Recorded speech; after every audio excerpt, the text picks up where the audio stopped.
veuves.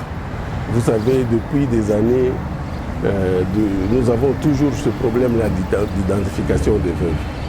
Et récemment, là, nous avons eu une équipe de l'IG, l'inspectorat général, qui est arrivé ici pour identifier les veuves. Mais malheureusement, c'est chaque fois qu'ils passent ici que nous avons après des retombées comme celle-là. Et vous savez que nous sommes dans une zone opérationnelle. Nous sommes dans une zone opérationnelle, on ne peut pas venir nous distraire, on ne peut pas venir nous affaiblir avec ce genre de problème-là. On ne peut pas être dans une armée, chaque jour on a toujours les mêmes problèmes. J'étais ici, j'avais dénoncé devant le chef de l'État, commandant suprême, la première fois qu'il est arrivé ici. J'avais parlé du problème d'effectifs.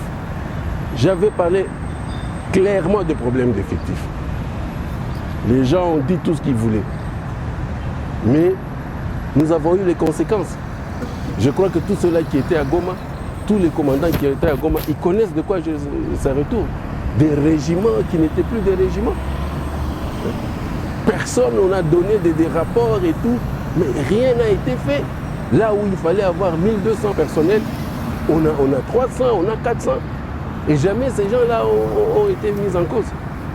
Alors aujourd'hui, ça revient encore à la même chose. Alors que nous n'avons pas encore fini ce problème-là de personnel militaire. Bon voilà, maintenant aujourd'hui, c'est encore les veuves. Et malheureusement, cela se passe dans une zone opérationnelle, ce que je ne peux pas accepter. Nous sommes au XXIe siècle, je crois qu'il y a des choses que nous devons arrêter.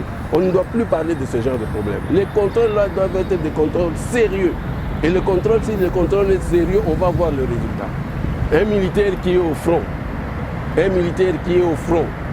comme maintenant là, nos militaires sont en train de combattre là, le CRP M23, la milice de Thomas Lubanga, qui est, n'est-ce pas, allié au M23. Nos militaires sont en train de mourir.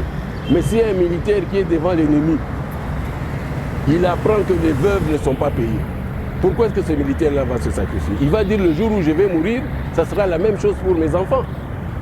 Ça touche vraiment au moral militaire.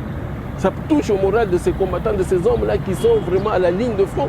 Comment est-ce qu'ils vont combattre s'ils savent que s'ils meurent, à leur mort, on ne va pas s'occuper des veuves, qu'on va traiter leurs veuves comme on est en train de le faire aujourd'hui, qui vise à déstabiliser toutes les opérations. Ça vise à déstabiliser. Moi, j'ai eu l'information depuis le matin que ces femmes allaient se pavaner sans habit dans la ville. Imaginez qu'elles aient fait ça, qu'elles le fassent maintenant. Vous pouvez vous imaginer les conséquences? Alors que moi, en tant que commandant des opérations, je ne suis pas dans cette chaîne. Aujourd'hui, les militaires mangent 15 jours. Les vivres pendant 15 jours. Mais allez au ministère demander combien d'argent on est en train de donner pour les vivres. Aujourd'hui, les fonds, je ne sais pas moi, quadruplés ou je ne sais pas, les militaires doivent manger 3 fois. Mais quand ils ne mangent pas, et surtout ici au front, on pense que c'est qui? On pense que c'est moi. Quand les militaires ne sont pas payés, les gens, le commun de mortels pensent que c'est le gouverneur. Alors que je ne suis pas dans cette chaîne-là.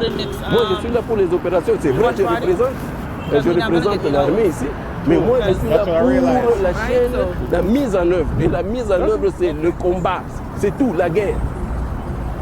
Et l'autre chaîne, la logistique et l'administration, ça c'est à la région militaire et ainsi de suite. Donc ces choses-là doivent être claires. Ça doit être clair. Et on n'a pas le droit de nous déstabiliser avec tous les problèmes que nous avons. On n'a pas le droit de nous déstabiliser en ce moment.